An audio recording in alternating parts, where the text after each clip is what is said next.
Krátko po spustení bezplatnej prepravy museli železnice obmedziť vo vlakoch počet bezplatných miest, aby sa zmestili aj platiaci cestujúci. V rýchlikoch je pre neplatiacich asi polovica sedadiel.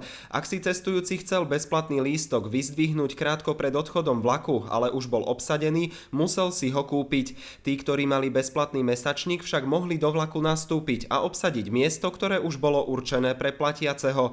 Železničná spoločnosť sa to rozhodla zmeniť. Študenti už odteraz nemôžu využívať bezplatné mesačníky na rýchliky či vlaky Eurocity a Euronight. Platiť budú už len na osobáky či regionálne expresy. Očakávame, že bude lepšie využitá kapacita regionálnych vlakov a sľubujeme si od toho uvoľnenie kapacity v diaľkových vlakoch, respektíve skomfortnenie cestovania v týchto vlakoch. Cestovanie sa skomplikuje tým, ktorí denne využívajú rýchliky a inú alternatívu nemajú.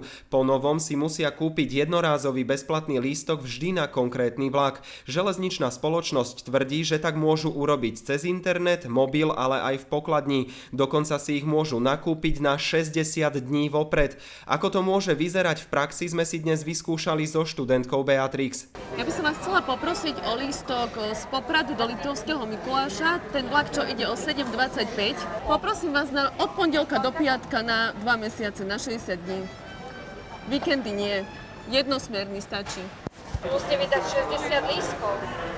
Áno, trvalo to asi 15 minút. Ľudia, čo stali za mnou, sa otáčali a šli do inej rady. Je to neefektívny spôsob a nič sa tým nevyrieši, pretože tí cestujúci, ktorí boli zvyknutí na rýchliky alebo vlaky vyššej kategórie, tak stále nimi budú cestovať, akurát si budú kupovať tie jednorazové cestovné lístky na dlhšiu dobu dopredu. A tým pádom bude nervozita nie len teraz vo vlakoch, odkiaľ chceli vyhnať tých bezplatných cestujúcich do vlakov nižšej kategórie, ale bude nervozita aj na staniciach. Zo štátnej kasy ide na bezplatnú prepravu momentálne 13 miliónov eur ročne. Je to efektívne, aby si cestujúci zakúpil na svoj vlak v pokladni 60 lístkov na 2 mesiace vopred?